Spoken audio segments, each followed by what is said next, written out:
Gouverner, éduquer, psychanalyser, dites-vous, sont trois gageures impossibles à tenir. Pourtant, cette perpétuelle contestation de tout discours, et notamment du sien, il faut bien que le psychanalyste s'y accroche. Il s'accroche à un savoir, le savoir analytique, que par définition, il conteste. Comment résolvez-vous ou pas cette contradiction, statut de l'impossible, c'est le réel? Pardon, c'est de cette question encore, Jonathan, la réponse qu'elle a rhabillée de mes mains. Gouverner, éduquer, psychanalyser, sans gageure, en effet, mais qu'à dire impossible, on ne tient là que de les assurer prématurément d'être réels. Le moins qu'on puisse leur imposer, c'est d'en faire la preuve. Ce n'est pas là contester ce que vous appelez leur discours. Pourquoi le psychanalyste en aurait-il au reste le privilège s'il ne se trouvait les agencer du pas, le même qu'il reçoit du réel, à pousser le sien? Notons que ce pas, il l'établit de l'acte même dont il l'avance et que c'est au réel dont ce pas fait fonction qu'il soumet les discours qu'il met au pas de la synchronie du dit. S'installant du pas qu'il produit, cette synchronie n'a d'origine que de son émergence. Elle limite le nombre des discours qu'elle assujettit, comme j'ai fait au plus court, de les structurer au nombre de 4, d'une révolution non permutative en leur position de 4 termes, le pas de réel qui s'en soutient étant dès lors univoque dans son progrès comme dans sa régression. Le caractère opératoire de ce pas est qu'une disjonction y rompt la synchronie entre des termes chaque fois différents, justement de ce qu'elle soit fixe. À la vérité, l'analyse à faire de son nom, ce qui dans le proverbe que vous agitez après Freud s'appelle guérir, et qui fait rire trop gaiement. Gouverner, éduquer, guérir donc, qui sait, par l'analyse, la 4e à y rabattre diffère figures de Lisette, c'est le discours de l'hystérique. Mais quoi? L'impossibilité des deux derniers s'en proposerait-elle sous le mode d'alibi des premiers, ou bien plutôt de les résoudre en impuissance? Par l'analyse permettait ce jeu, encore une fois, que l'impossibilité de gouverner ce qu'on ne maîtrise pas, à la traduire en impuissance de la synchronie de nos termes commandèrent au savoir. Pour l'inconscient, c'est coton. Pour l'hystérique, c'est l'impuissance du savoir que provoque son discours à s'animer du désir qui livre en quoi éduquer échoue. Chiasme frappant. Ce n'est pas le bon. Sinon à dénoncer d'où les impossibilités se font aise à se proférer en alibi.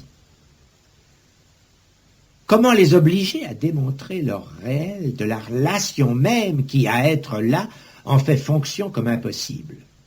Or, la structure de chaque discours, il nécessite une impuissance définie par la barrière de la jouissance, assez différenciée comme disjonction, toujours la même, de sa production à sa vérité.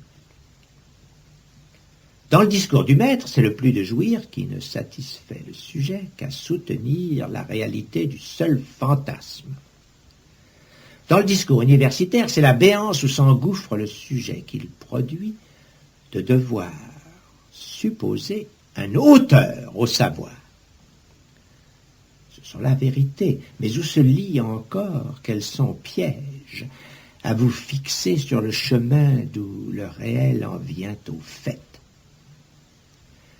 Car elles ne sont que conséquences du discours qui en provient. Mais ce discours, il a surgi de la bascule où l'inconscient, je l'ai dit, fait dynamique à le faire fonction en progrès, soit pour le pire, sur le discours qu'il précède d'un certain sens rotatoire.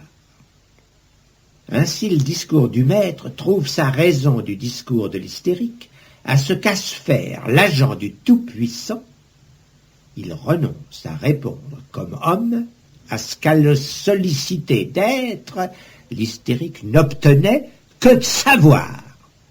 C'est au savoir de l'esclave qu'il s'en remet dès lors, de produire le plus de jouir dont, à partir du sien savoir, il n'obtenait pas que la femme fût cause de son désir, je ne dis pas objet. D'où s'assure que l'impossibilité de gouverner ne sera serrée dans son réel qu'à travailler régressivement la rigueur d'un développement qui nécessite le manque à jouir à son départ s'il le maintient à sa fin.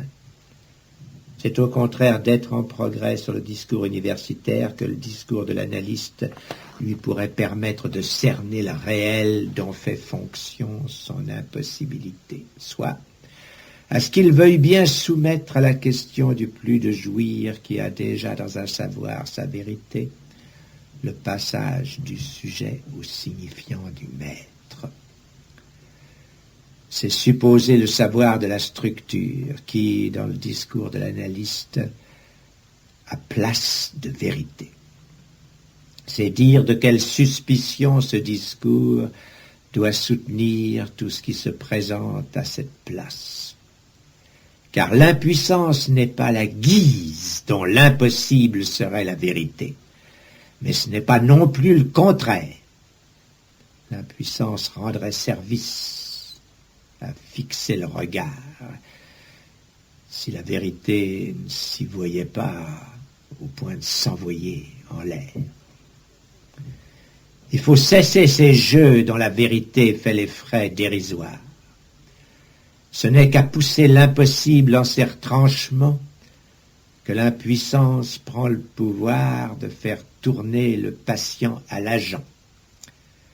C'est ainsi qu'elle vient en acte en chaque révolution dont la structure est pas à faire pour que l'impuissance change de mode, bien entendu. Rien de plus. Ainsi, le langage fait novation de ce qu'il révèle de la jouissance et surgir le fantasme qu'il réalise un temps. Il n'approche le réel qu'à la mesure du discours qui réduise le dit à faire trou dans son calcul. De tels discours, à l'heure actuelle, il n'y a pas d'état.